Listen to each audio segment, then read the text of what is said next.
Very few of them are left. Several of the living veterans of the momentous event returned to Normandy last year for the 80th anniversary of their heroic undertaking. They were part of the largest amphibious invasion in world history. Officially, it was part of Operation Overlord, but the fight of June 6th is better known as D-Day. Despite the fact that almost 160,000 servicemen from the United States, the United Kingdom, and Canada were directly involved, their success was not guaranteed. Nazi Germany, which had occupied France, had fortified the Normandy region in the nation's northwest, and that was the target of the Allies fighting to rid France and the rest of Europe from the grip of the Axis powers. The invasion had been planned for months. The initial goal was to overrun 5 beaches, codenamed Gold, Juno, Omaha, Sword, and Utah. Casualties were expected to be high, and more than 4,400 Allied troops are believed to have lost their lives on D-Day, though the exact number isn't known. What was gained through their sacrifices and those of the scores who were wounded was control of all 5 beaches by the night of June 6th. From there, the Allies could move in reinforcements, supplies, and equipment. From there, the Allies could chart a course to drive back the enemy on the European continent. D-Day was a success, and historians characterize it as the beginning of the end for the Nazis' control of Europe in the Second World War.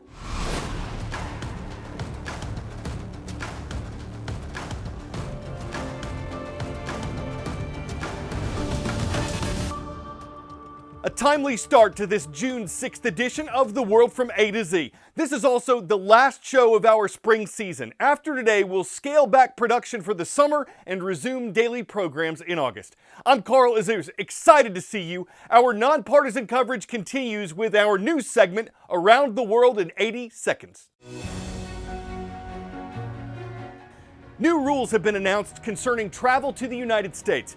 Yesterday, the Trump administration said people from 19 countries in Asia, Africa, the Middle East, the Caribbean, and South America would face full or partial restrictions from entering the U.S. unless they're lawful permanent residents of America already or currently have permission to travel there.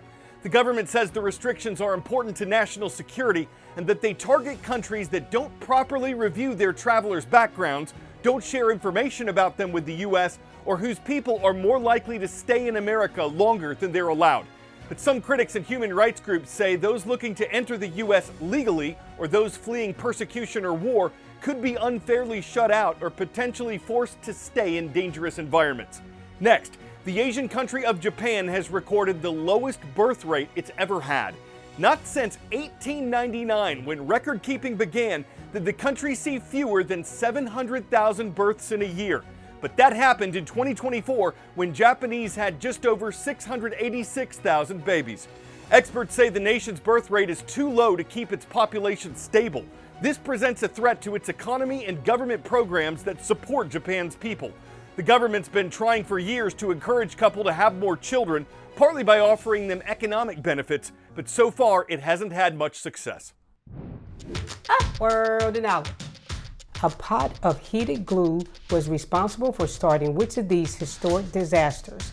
Great Seattle Fire, Great Chicago Fire, San Francisco Fire, Great New Orleans Fire. It was on this date that spilled glue in a woodworking shop caused a blaze that consumed the city's business district and became known as the Great Seattle Fire.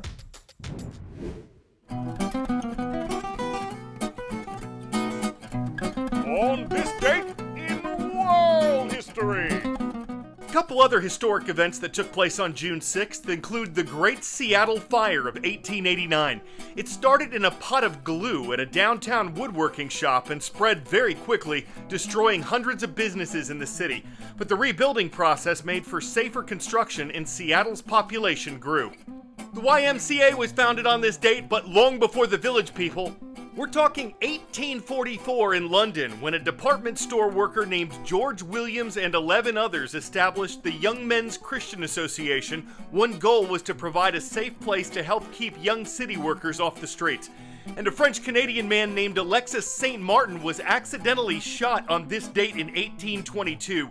He survived, but his wound never completely healed. It left a visible hole into his stomach, and that allowed an American Army doctor to do some research that was ethically controversial, but helped give a greater understanding of the human digestive system. Peter Frank doesn't do much but paddle away the days, because he's on a 6,000-mile canoe journey. I started in Escanaba, Michigan. I paddled all the way through North America, parts of Canada, through New York, through New Jersey. The Great Loop, as this route is called, is a continuous waterway that includes part of the Atlantic, the Gulf Intercoastal Waterways, the Great Lakes, Canadian Heritage Canals, and inland U.S. rivers. And he's not making things easy on himself, choosing the more difficult direction of the route. I am doing this clockwise, backwards, meaning that over 25%, 1,600 miles of the entire 6,000-mile loop will be paddled against the current on inland rivers. For Frank, the voyage is a way to express his gratitude for still being alive and having the ability to take on the physical challenge. Almost a decade ago, a car accident left him nearly paralyzed. His vessel of choice, a 1982 Sawyer Loon, and his clothes are all hand-sewn by the adventurer himself.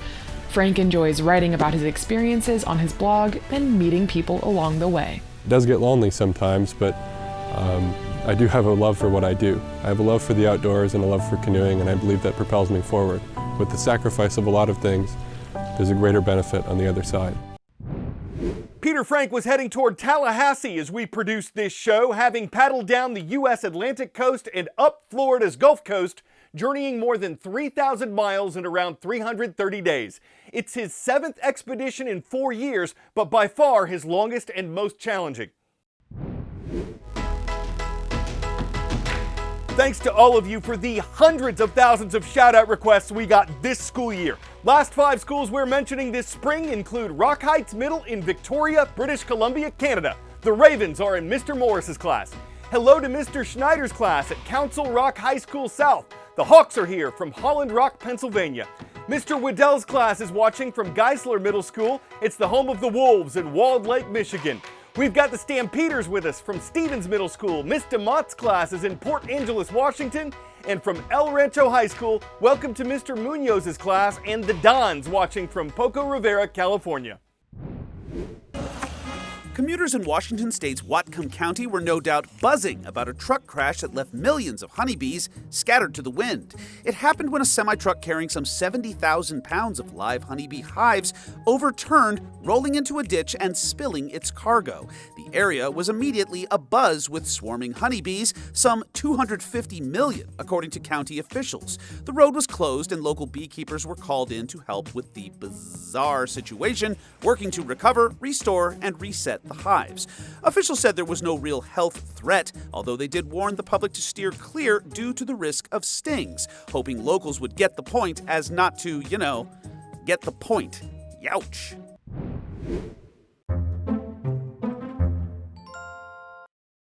As we near this season's finish line, a hurdler from Thurston High School in Oregon was recently feet from victory and a state title when she clipped the last hurdle and tripped.